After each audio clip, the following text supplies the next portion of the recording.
참 좋으신 하나님 아버지, 우리에게 베푸르신 은혜와 사랑, 그 긍휼하심을 생각하면 우리가 날마다 찬송을 드려도 부족합니다.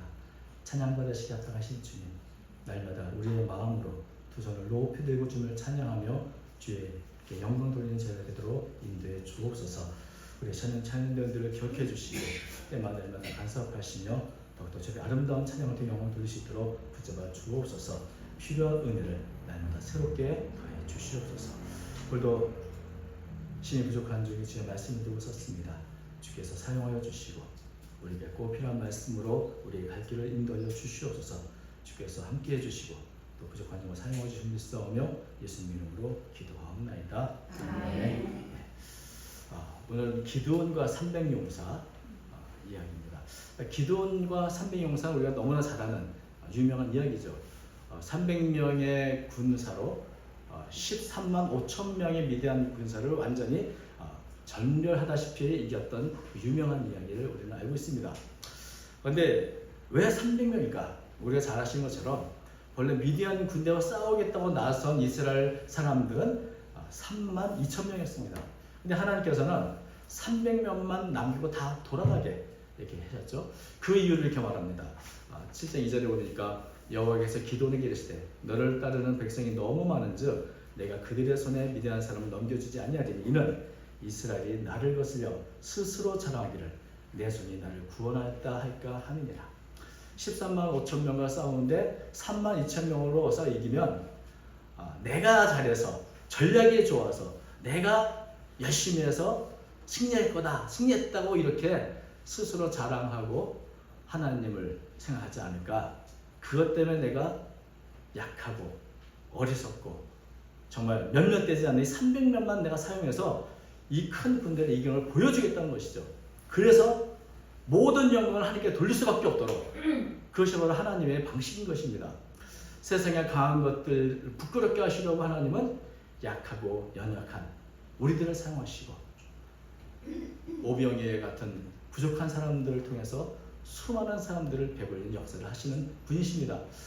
그래서 우리가 아는 것처럼 이렇게 기드온을 택한 것도 기드온이 뭔가 다른 사람보다 특출난 사람이어서가 아니라 약하고 의심과 두려움이 많은 그런 사람이기 때문에 기드온을 부르셔서 말씀으로 깨우쳐 주시고 기도의 응답으로 경험을 통해 서서히 믿음의 사람으로 만드신 이후에 또 군대도 우리가 아는 것처럼 줄여서 300만 되게 하신 다음에 결국 미디안 군대와 싸워서 큰 승리를 이뤘습니다.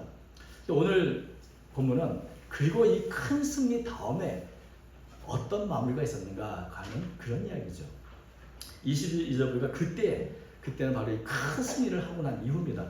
이스라엘 사람이 기도에 이르되 당신이 우리를 미디안의 손에서 구원하셨으니 당신과 당신의 아들과 당신의 손자가 우리를 다스리소서 하는지라. 당신이 우리를 미디안의 손에서 구원했다. 이스라엘 백성들은 하나님께서 약한 자를 통해서 강한 자를 부끄럽게 하시는 이 은혜를 베푸시는 것을 전혀 깨닫지 못하고 하나님이 하신 게 아니라 300명을 데리고 어떻게 저 큰 군대 미디안을 이겼지? 기드온에게 주목을 했습니다. 그래서 앞장서서 지휘하고 전투했던 기드만 보였기 때문에 기드온을 통해 기드온에게 우리의 왕이 되어달라. 당신도 우리를 다스리고 당신의 아들, 그 아들의 아들 자자손손 우리의 왕이 돼서 우리를 다스려달라 이런 요청을 합니다. 참 어처구니 없는 일이죠. 물론 기드온은 우리가 잘 아는 것처럼 아주 믿음의 용사였고 하나님의 쓰신 아주 귀한 도구임에는 틀림없습니다만은 그 뒤에 누가 있었는가? 기드온의 힘과 능력이 아니라 하나님의 보호와 능력과 은혜와 긍휼하심이 있었다. 그것을 이들은 보지 못했던 겁니다.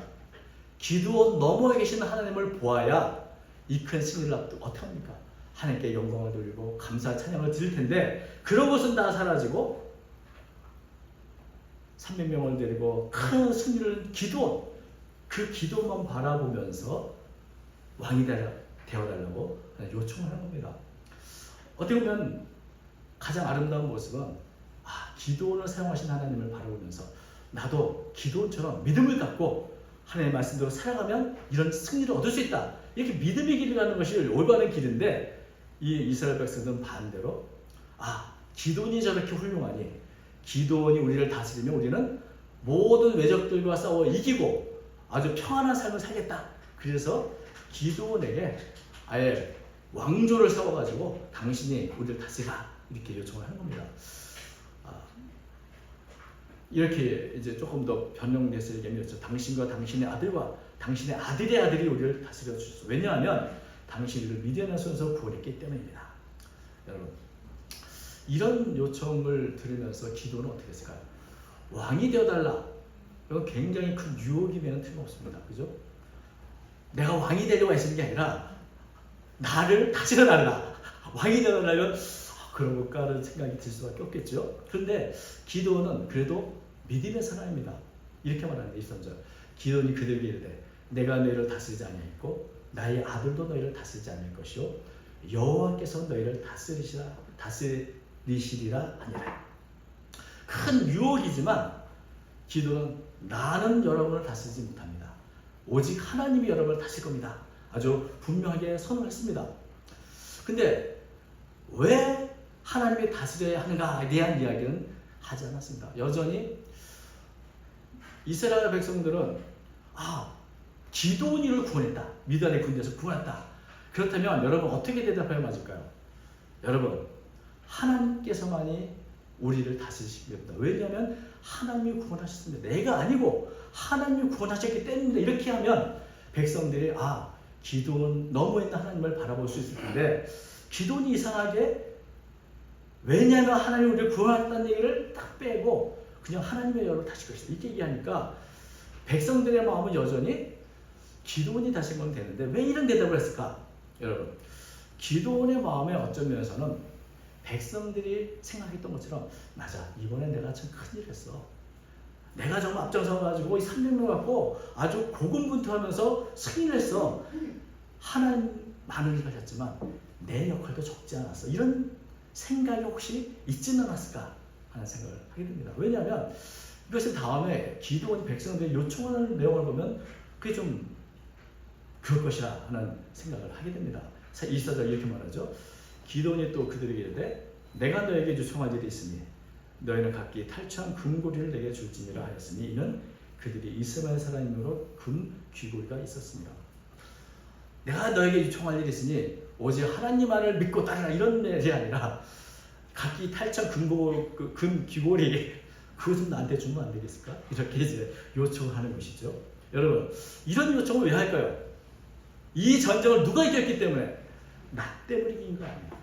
내가 비록 왕이 되진 않지만 그래도 뭔가 이 전쟁에서 큰 승리를 얻었으니 뭔가 백성들이 나한테 뭔가 대우를 한다면 좋지 않을까? 나는 그런 대우를 받을 만하지 않을까?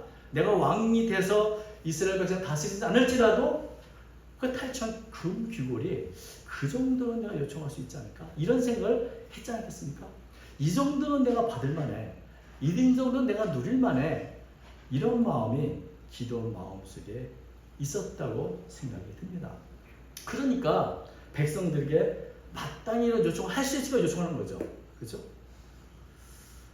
그런데 백성들도 마찬가지입니다. 왕이 되지 않는 대신에 금 귀고리 그까짓 거 당장에도 되겠다. 그래서 아주 전리품을 아주 풍성하게 기꺼이 기드온에게 주었습니다. 26절 보니까 기드온이 요청한 금 귀고리의 무게가 금 1700세겔이요. 그 외에 또 초승달 장식들과 폐물과 미디안 왕들이 입었던 자색 유복과 또 그 외에 그들의 낙타목에 둘렀던 사슬이 있었다. 기드온이 금 귀고리를 받았는데 얼마나 많이 받았냐면 1700세겔 이게 약 20kg이 됩니다. 그래서 제가 금값이 요새 많이 올랐잖아요. 한번 시세, 현재 시가로 한번 계산했더니 한 18억쯤 되더라고요. 요즘에 1kg가 9천만 원쯤 되더라고요. 그렇게 많은 금을 받았고 미디안 왕들이 자신들의 신분과 자신들을 장식했던 그런 초승달 모양의 장식들, 미디안 왕들이 즐겨 입었던 자색옷, 그리고 그들이 탔던 낙타목에 돌던 사슬 이런 것들도 백성들이 아낌없이 주었는데 여러분, 기도는 왕이 되지 않겠다, 내가 너희를 다스리지 않겠다 말했지만 실제로는 미디안 왕들이 누렸던 금은 폐물들을 다 가지게 됐습니다. 백성들은 기드온이라면 마땅히 이름을 받아도 돼 라고 생각하면서 기꺼이 뒤졌기 때문입니다. 근데 이렇게 승리의 주역이 기드온이 되고 그가 백성들에게 보상으로 이렇게 받는 동안에 그들이 과연 하나님이 이것을 승리케 하셨다는 마음을 가질 수 있었을까? 하나님은 온데간데 사라지고 기드온만 영광을 받는 그런 모습을 우리는 보게 되는 겁니다. 여러분, 이것과 비슷한 사건이 창세기 14장에 나옵니다. 아브라함이 전쟁에서 승리를 했습니다. 아브라함이 조카 롯이 사로잡혔다는 소식을 듣고 자기 집에 있는 군사들 318명을 데리고 이제 연합군과 싸워서 아주 큰 승리를 하고 많은 포로와 많은 전리품을 다 가지고 이제 구출해서 옵니다. 이렇게 승리하고 돌아올 때 이 소돔 왕은 자신의 백성 포로들만 돌려주고 전리품은 당신이 다 가지라고 이렇게 요청합니다. 뭐 그럴만하죠. 다 뺏긴 거 다 찾아왔으니까. 그때 아브라함이 뭐라고 그럴까요? 아브라함은 소돔 왕에게 나는 당신에게 아무것도 요구하지 않고 받지도 않겠다고 말합니다. 14장 11절 이러면서 네 말이 내가 아브라함으로 치부하였다 할까 하여 네게 속한 것은 실 한 오락이나 들 매끈 한 가닥도 내가 가지지 않냐리라. 내가 싸워서 승리했다, 그래서 나 보상을 원한 것이 아니고 내가 하나님이 아니라 저 소돔 왕이 나에게 이런 거 다 전리품 내가 아브라함을 내가 부자를 만들어줬어라고 그렇게 말할까 내가 두려워서 내가 당신이 주는 건 아무것도 받지 않겠다, 실 한 오락이도 받지 않겠다, 이런 대답을 하죠. 오히려 아브라함은 승리하고 돌아왔을 때 지극히 높으신 하나님의 제사장이라고 불렸던 멜기스덱을 만납니다. 그에게 자신이 가졌던 재물 10분의 1을 예물로 드려서 나의 승리가 온전히 하나님께서 하신 거다는 그런 하나님께 영광을 돌리게 되는 것이죠. 하나님께 감사하는 마음으로 내가 318명밖에 없는 이 인원으로 어떻게 그 연합군대를 싸워 이겼겠는가? 그것은 하나님이 행하십니다. 그래서 나의 모든 것은 하나님 것이요 내게 주신 모든 하나님 것이라는 그런 증표로 10분의 1을 이 멜기스덱에게 드리는 모습을 보여줍니다. 하나님이 하셨다. 바로 이것이 올바른 하나님의 도구가 되었던 사람들의 모습이 아니겠습니까? 예수님께서는 이런 말씀을 누가복음에서 하셨습니다. 17장 10절 이와 같이 너희도 명령받은 것을 다 행한 후에 이르기를 우리는 무익한 종이라 우리의 하여야 할 일을 한 것뿐이라 할지니라. 우리는 다 무익한 종, 내 능력과 내 죄가 뭡니까? 나는 쓸모없고 나는 가치없는 인생이었는데 하나님이 나를 부르사 은혜와 은사를 주셨고 이 모든 것을 감당하게 하셨습니다. 하나님께서 모든 것을 하셨고 나는 무익한 종에 불과합니다. 나는 다만 하나님 부르신 그 하여야 할 일만 한 것뿐입니다. 이런 태도가 바로 하나님의 도구로 사용한 그 종들의 마땅한 태도라는 것을 예수님은 말씀하셨죠. 만일 스스로 맞아, 나도 뭔가 역할이 적지 않고 나도 많은 일을 했으니 마땅히 보상을 받아야지 라고 여기는 것은 하나님이 주신 은혜를 무시하고 망각하고 오히려 자신을 높이는 일이 될 것입니다. 그런 면에서 믿음의 용사였던 이 기드온이 백성들에게 전리품을 요구했던 것은 사실은 온전한 영광을 하나님께 돌리지 못하는 모습이었던 것이죠. 근데 기드온에게 더 큰 문제는 자신이 받았던 그물 가운데 그것을 무엇했는가? 금으로 에봇을 만들었습니다. 27절 기드온이 그 금으로 에봇단을 만들어 자기의 성은 오브라에 두었더니 온 이스라엘이 그것을 음란하게 여김으로 그것이 기드온과 그의 집에 올무가 되니라. 에봇은 대제사장만이 입었던 옷이고 나중에는 제사장들이 하나님께 나아갈 때 입는 옷입니다. 그래서 이 옷을 만드는 방식까지 성경에는 기록되어 있죠. 출애굽기 28장절에 보면 에봇을 만드는 방법을 이렇게 말합니다. 금실과 청색, 자색, 홍색 실과 가느개꾼 배실로 정교하게 짜서 에봇을 짓대. 그러니까 하나님 앞에 나가기 위해서 입는 대승의 옷을 하나님 어떻게 만들어야 될 것인지, 누가 입어야 될 것인지 이걸 다 기록해 놨는데 기드온은 뜬금없이 금으로 에봇을 만들었습니다.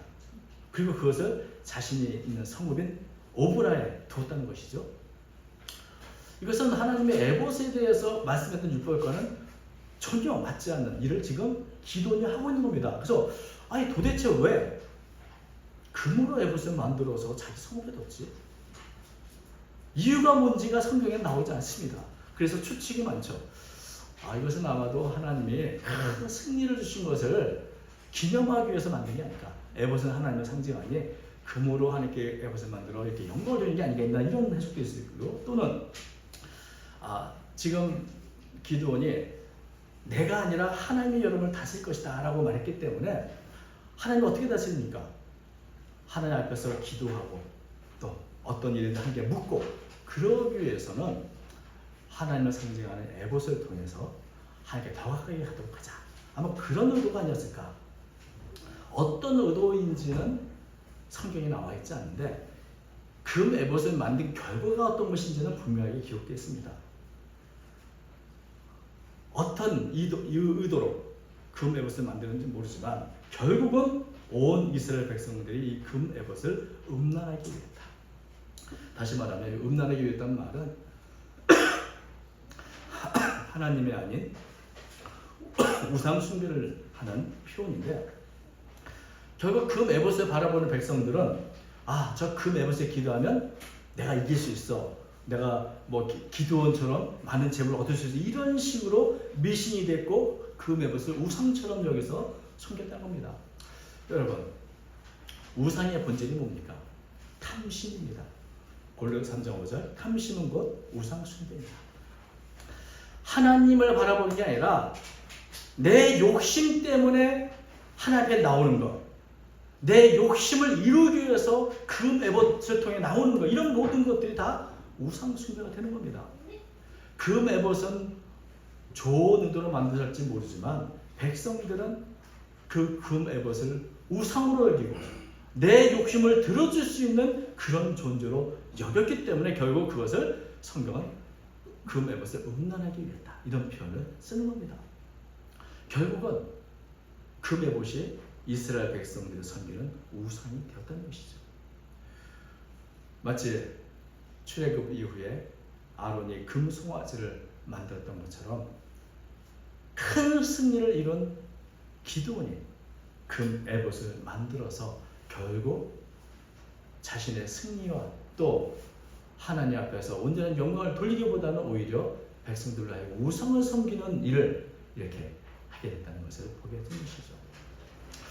여러분, 그래서 성경은 금 에봇이 기드온과 그의 집에 올무가 되었다. 올무라는 표현이 잘 아시는 것처럼 짐승을 잡기 위한 함정, 덫, 이런 것을 말합니다. 그래서 이것은 은유적으로 멸망을 이끄는 도구, 바로 올무죠. 금 에봇, 그것이 결국 어떤 의도로 만들었든 간에 말씀과는 전혀 다른 자신의 생각으로 만든 금 에봇이 결국 자신의 집안을 멸망으로 인도하는 그런 도구가 되고 말았다, 이 것입니다. 사실 기드온은 올바른 말을 했습니다. 나는 왕이 되지 않고 하나님이 너희를 다스릴 것이다, 이렇게 말했습니다. 그것은 정답이죠. 그런데 과연 기드온은 정답처럼 살았을까요? 여러분, 우리가 다 정답은 알고 있습니다만 정답대로 살지는 못합니다. 기드온도 그랬습니다. 하나님께서 너를 다스릴 것이라고 말씀하고 난 이후에 백성들에게 나한테 금구돌이 달라고 무언가 왕이 되지는 않았지만 그리고 그 나머지 생애는 왕처럼 살았습니다. 기드온은 많은 아내들로부터 70명의 아들을 낳았고요. 거기다 첩도 뒀습니다. 첩이 낳은 아들의 이름이 아비멜렉입니다. 아비멜렉의 뜻이 뭐냐면 내 아버지는 왕이다, 이런 뜻입니다. 누가 이름을 줬을까요? 기드온 이름을 준 것인지 아니면 그 첩이 이름을 줬는지 모르지만 아비멜렉은 내 아버지, 기드온은 왕이다, 이런 이름을 가졌던 것이죠. 그리고 나중에 정말 스스로 왕이 되기 위해서 기드온의 나머지 자식들 70명을 다 살해 죽이고, 그리고 아비멜렉 자신도 여인이 던진 돌에서 죽임을 당합니다. 기드온의 집안의 비극이 일어납니다. 그 비극의 씨가 어디서부터 뿌려졌을까요? 기도원이 남겨뒀던 그 애고. 이것을 보면 참 기도원과 300용사 아름다운 큰 승리로 마쳤으면 얼마나 좋았을까. 근데 문제는 언제나 큰 승리로 끝나는 것이 아닙니다. 그 이후가 더 중요한 것이죠. 여러분, 미디안의 군대를 물리쳐서 큰 승리를 이룬 것은 좋은 일이요 감사한 일입니다만은 더 중요한 일이 있습니다. 이제 큰 승리를 이뤘으니 앞으로 어떻게 될까요? 이제는 이스라엘 백성들이 하나님을 올무에게 섬기도록 가르치고 하나님만 바라봐 영광을 두는 삶을 사도록 기도원이 앞장서서 그들을 새롭게 했어야 했는데 그러지 못했다는 겁니다. 여러분, 기도원이 어떤 사람입니까? 굉장히 의심 많고 신중한 사람이었습니다. 그래서 내가 이 전쟁에 나가야 되는가에 대해서도 하나님께 묻고 또 묻고 확인하고 또 확인했죠. 하나님, 양털만 20일에 제게 해주면 내가 믿겠습니다. 그렇게 하셨더니 어떻게 합니까? 하나님, 양털만 빼고 다른 곳에만 20만 잔뜩 있으면 내가 믿겠습니다. 이렇게 신중하게 묻고 또 묻고 확인하고 또 확인했던 사람인데 큰 승리를 하고 나서는 이런 신중함이 없어졌습니다. 내가 뭐 이렇게 큰 승리 이뤘으니 이 정도는 내가 누릴 수 있지 않아? 이 정도는 내가 좀 받아야 되지 않아? 탐심이 그 마음에 들어오는 순간부터 기도는 변질되기 시작했습니다. 그래서 큰 군대, 미디안 군대는 이겼지만 자신의 마음으로 스며드는 탐심은 이기지 못했고, 그리고 하나님의 말씀보다 내 생각, 자신의 생각대로 금 에봇을 만들어 가는 것을 보게 됩니다. 이것은 왜 그럴까요? 큰 승리를 하고 나서 그만큼 기도원이 영적으로 해이해졌다 하는 것을 보여주는 겁니다. 하나님의 말씀보다 내 생각이 앞서는 것, 하나님께 영광을 돌리는 것보다 내 이익이 앞서는 것, 하나님께 기도하기보다는 확인하기보다는 내 생각이 맞다고 주장하며 결정하게 나가는 것. 만약에 기도원이 하나님께 금 에봇을 만들기 전에 기도했다면 그것을 만들라고 했겠습니까? 신중하게 예전처럼 확인하고 또 확인하는 그런 마음을 가졌다면 결국 금 에봇 같은 것을 만들지 않았을지 모릅니다. 여러분, 기도는 큰 믿음의 사람이요, 큰 승리를 이룬 사람이지만 그가 영적으로 해이해지면 어떤 실수와 어떤 모습으로 그 후손을 이렇게 남겨둔지를 알게 됩니다. 믿음의 모습뿐 아니라 이런 실수들을 이렇게 남겨둔 것을 우리에게 보여주는 것이죠. 기도는 분명히 정답이 무엇이다 해서 하나님을 우리를 다시 것이다. 그러나 그 정답으로 살지 못했고, 그리고 무엇보다 중요한 것은 하나님 앞에서는 한 번의 큰 승리가 중요한 것이 아니라 매일매일의 삶에서 하나님의 뜻대로 사는 것이 중요하다는 사실을 그는 알지 못했던 것입니다. 여러분, 사도 바울은 디모데후서 4장 7절 자신의 인생을 고백하면서 이렇게 합니다. 나는 선한 싸움을 싸우고 나의 달려갈 길을 마치고 믿음을 지켰다. 여러분, 한 번의 큰 승리가 우리를 완성시키는 것이 아니라 사도 바울처럼 날마다 내가 싸워야 선한 싸움을 싸우고 가는 것, 날마다 나의 달려갈 길을 마치기 위해서 애를 쓰는 것, 믿음을 지켜가는 것. 중요한 것은 날마다 내가 싸울 작은 싸움에서 그 삶의 전투에서 믿음으로 승리하는 것입니다. 아멘. 이런 면에서 기도원은 실패했고 좋은 본을 남기지 못했습니다. 기도원이 죽고 나서 모든 것이 도루묵이 되고 이스라엘 백성들은 우상으로 빠지게 되고 기도원의 가정은 비극이 일어나게 된 것을 우리는 보게 됩니다. 여러분, 우리가 하나님 앞에서 내가 한 것을 생각하고 나는 이 정도 누리면 돼, 이건 좀 어때라고 하는 그 순간부터 우리가 변질될 수 있다는 것. 기도원이 그랬다면 우리도 마찬가지입니다. 정답은 알지만 정답대로 살려오도록 하지 않는다면 우리도 기도원 같은 이런 보기 좋지 않은 모습을 보일 수 있다는 것을 기억해야 될 줄로 믿습니다. 마지막까지 변함없이 그리고 한결같이 내게 싸워야 할 싸움, 하나님의 뜻대로 살아가는 날마다의 삶에서 믿음을 승리하는 것, 그것이 우리에게 날마다 주어진 가장 큰 임무입니다. 큰 승리보다도 날마다의 작은 나의 삶의 전투에서 믿음으로 승리하는, 저와 여러분 되시기를 주의 이름으로 축원드립니다. 아멘. 기도하겠습니다. 거룩하신 하나님 아버지, 오늘 하나님의 아름답게 쓰임받았던 기도원의 실수에 대해 잠시 살펴봅니다.